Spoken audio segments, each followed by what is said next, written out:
خیز تجزیے میں خوش آمدید۔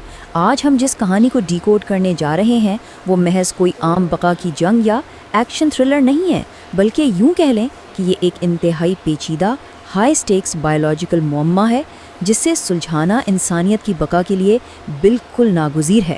ایک ایسا وائرس جو پوری دنیا کو نگل رہا ہے اور ہیرو کو صرف جان نہیں بچانی بلکہ اس افرید کی جڑ تک بھی پہنچنا ہے۔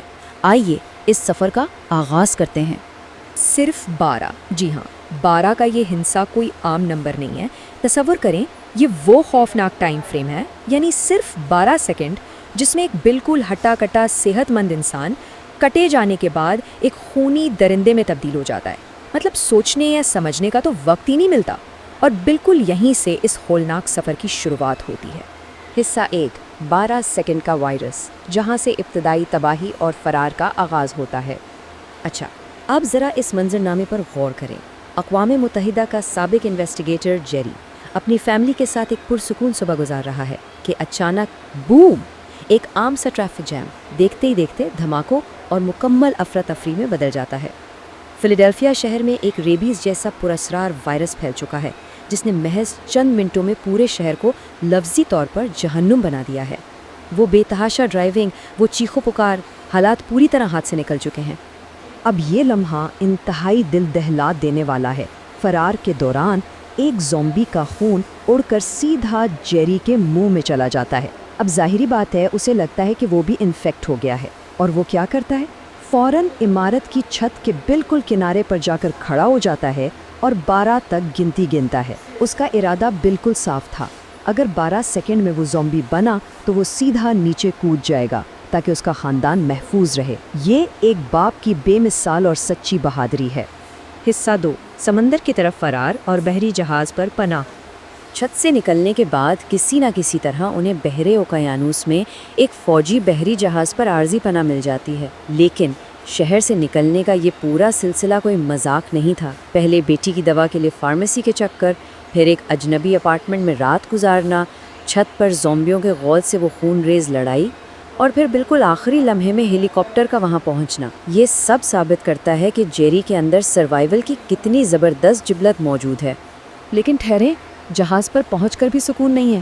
ملٹری کمانڈر کی طرف سے ایک انتہائی ظالمانہ الٹیمیٹم ملتا ہے۔ سیدھی سی بات ہے، جہاز پر جگہ کم ہے، اگر فیملی کو بچانا ہے تو جیری کو اپنی ریٹائرمنٹ ختم کر کے ایک نوجوان وائرولوجسٹ کے ساتھ اس وائرس کا ماخذ تلاش کرنا ہوگا۔ مطلب کوئی دوسرا راستہ چھوڑا ہی نہیں گیا۔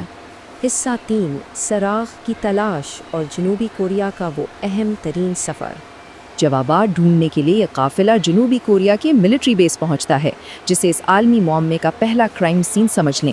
مگر یہاں ایک ایسی ٹریجڈی ہوتی ہے جس کی کسی کو توقع نہیں تھی۔ انسانیت کی سب سے بڑی امید، یعنی وہ ہارورڈ کا وائرولوجسٹ، زومبیوں کے حملے میں اس قدر خوفزدہ ہوتا ہے کہ غلطی سے خود کو ہی گولی مار لیتا ہے، بالکل موقع پر ہلاک۔ اب جیری تنہا ہے اور اسے خود ہی اس پزل کے ٹکڑے جوڑنے ہیں، جس میں سب سے پہلا سراغ یہ ملتا ہے کہ یہ زومبی صرف اور صرف آواز پر ریاکٹ کرتے ہیں۔ اب جو چیز یہاں واقعی دلچسپ ہے وہ یہ عجیب و غریب حقائق ہیں۔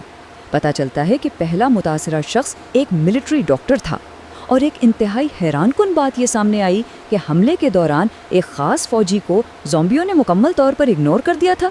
کیوں؟ یہ ایک بڑا سوال تھا۔ پھر وہاں قید ایک سابق CIA ایجنٹ کچھ حیرت انگیز جیو پولیٹیکل انکشافات کرتا ہے۔ وہ بتاتا ہے کہ شمالی کوریا نے اپنے تمام شہریوں کے دانت ہی نکال دیے تاکہ وہ کسی کو کاٹ نہ سکیں، اور اسرائیل نے تو اس وائرس کے پھیلنے سے بہت پہلے ہی اپنے گرد اونچی دیواریں کھڑی کر لی تھیں۔ حیرت انگیز ہے نا؟ حصہ 4، یروشلم کا زوال۔ ان اونچی دیواروں کے پیچھے کیا ہوا؟ آئیے دیکھتے ہیں۔ اسرائیل کا نام سنتے ہی جیری اگلی فلائٹ سے سیدھا یروشلم پہنچتا ہے۔ وہاں ایک موساد افسر سے ملاقات ہوتی ہے جس نے بتایا کہ انہوں نے بھارت سے آنے والے کچھ خفیہ ریڈیو پیغامات پکڑے تھے جن میں زومبیوں سے لڑنے کا ذکر تھا۔ اسی ارلی وارننگ پر عمل کرتے ہوئے انہوں نے شہر کے گرد دیوے ہیکل دیواریں کھڑی کر دیں، جس نے وقتی طور پر ہی صحیح یروشلم کو ایک محفوظ پناہ گاہ بنا دیا تھا۔ مگر بدقسمتی سے یہ پناہ گاہ زیادہ دیر چل نہیں سکی۔ یہاں خطرے کے محرکات بڑے صاف نظر آتے ہیں۔ دیوار کے اندر موجود لوگ خوشی اور جذبات میں آ کر مائک پر اونچی آواز میں گانے گانا شروع کر دیتے ہیں، اور جیسا کہ ہم جانتے ہیں آواز، یہ شور باہر موجود زومبیوں کو لفظی طور پر پاگل کر دیتا ہے۔ وہ چیونٹیوں کی طرح ایک دوسرے کے اوپر چڑھ کر ایک بہت بڑی انسانی سیڑھی بنا لیتے ہیں اور آخرکار ان اونچی دیواروں کو عبور کر کے اندر کود پڑتے ہیں۔ وہ منظر سچ میں رونگٹے کھڑے کر دینے والا ہے۔ اسی افراتفری میں ایک خاتون فوجی سگ نگ کے ہاتھ پر زومبی کاٹ لیتا ہے۔ اب جیری کے پاس سوچنے کا بالکل وقت نہیں تھا۔ اسے معلوم ہے کہ وائرس کو جسم میں پھیلنے کے لیے صرف 12 سیکنڈ درکار ہیں۔ وہ بغیر ایک سیکنڈ ضائع کیے فوراً تلوار سے سگنل کا ہاتھ کاٹ دیتا ہے۔ یہ فوری اور جرأت مندانہ فیصلہ وائرس کو باقی جسم تک پہنچنے سے روک دیتا ہے اور اس کی جان بچ جاتی ہے۔ حصہ 5 خطرناک طبی جوا، جو اب اس کہانی کی آخری امید ہے۔ یہاں ٹینشن اپنے عروج پر ہے۔ جیری اور سگن بمشکل ایک کمرشل فلائٹ پر سوار ہو کر نکلنے میں کامیاب ہوتے ہیں۔ بلندی پر اڑتے اس جہاز میں جیری کے ذہن میں ایک جھماکا سا ہوتا ہے۔ وہ کڑیاں ملاتا ہے۔ اسے یاد آتا ہے کہ زومبیوں نے ایک زخمی فوجی اور کچھ بیمار لوگوں پر بالکل حملہ نہیں کیا تھا۔ وہ سمجھ جاتا ہے کہ دال میں کچھ کالا ہے۔ وہ فوراً پائلٹس کو ویلز میں WHO کے ریسرچ سینٹر چلنے کا کہتا ہے، لیکن تبھی کارگو سے ایک زومبی نکل کر کیبن میں آ جاتا ہے۔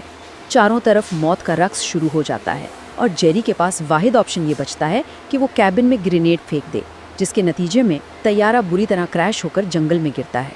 مگر معجزانہ طور پر جیری پیٹ میں لوہے کا ٹکڑا گھسنے کے باوجود زندہ بچ جاتا ہے۔ تو یہاں ایک بنیادی سوال ابھرتا ہے کہ بھائی ایک ایسے خطرناک شکاری سے کیسے چھپا جائے جو دنیا کے ہر کونے میں موجود ہو؟ اور اسی دوران جیری کو یہ خبر بھی ملتی ہے کہ چونکہ ملٹری کو لگا کہ وہ مارا گیا ہے تو انہوں نے اس کے خاندان کو جہاز سے نکال کر ایک انتہائی غیر محفوظ ریفیوجی کیمپ میں پھینک دیا ہے۔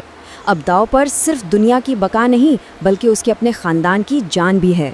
تو سب سے اہم نکتہ یہ ہے کہ جیری یہاں اپنی ماسٹر اسٹروک کیموفلاج تھیوری پیش کرتا ہے۔ دیکھیے، قدرت کا ایک سیدھا سا اصول ہے کہ شکاری کبھی بھی بیمار شکار پر حملہ نہیں کرتے تاکہ وہ خود اس بیماری کا شکار نہ ہو جائیں۔ جیری کا لاجواب نظریہ یہ تھا کہ اگر ایک صحت مند انسان کے اندر کوئی جان لیوا مگر علاج کے قابل بیماری داخل کر دی جائے تو یہ زومبیز اسے بیمار سمجھ کر مکمل طور پر نظر انداز کر دیں گے، جیسے وہ کوئی غائب وجود ہو۔ لیکن نظریہ تو بن گیا، اسے ٹیسٹ کیسے کریں؟ اس کے لیے انہیں ان مہلک بیماریوں کے وائرس چاہیے تھے جو ریسرچ سینٹر کے ایک ایسے حصے میں مکفل تھے جہاں 80 سے زیادہ زومبی گھوم رہے تھے۔ یہ ایک لٹرلی اعصاب شکن سٹیلتھ مشن تھا۔ خاموشی سے زومبیوں کے بیچ میں سے رینگتے ہوئے اس والیٹ تک پہنچنا اور صحیح وائرس حاصل کرنا، یہ زندگی اور موت کے درمیان ایک بہت باریک لکیر تھی۔ حصہ 6 انسانیت کا جوابی حملہ۔ اب باری ہے دنیا کو واپس چھیننے کی۔ مشن کے کلائمیکس میں جیری والٹ کے اندر تو پہنچ جاتا ہے مگر ایک زومبی ٹھیک دروازے کے باہر آ کر کھڑا ہو جاتا ہے۔ راستہ بلاک، فرار کی کوئی گنجائش نہیں۔ یہ کہانی کا شاید سب سے جذباتی لمحہ ہے۔ جیری نہیں جانتا کہ وہ اپنے اندر کون سا وائرس انجیکٹ کرنے والا ہے، کیا پتہ وہ اسی سے مر جائے۔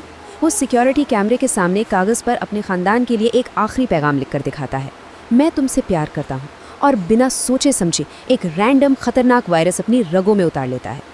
اور یہ منظر اس پورے معمے کا حل شاندار طریقے سے پیش کرتا ہے۔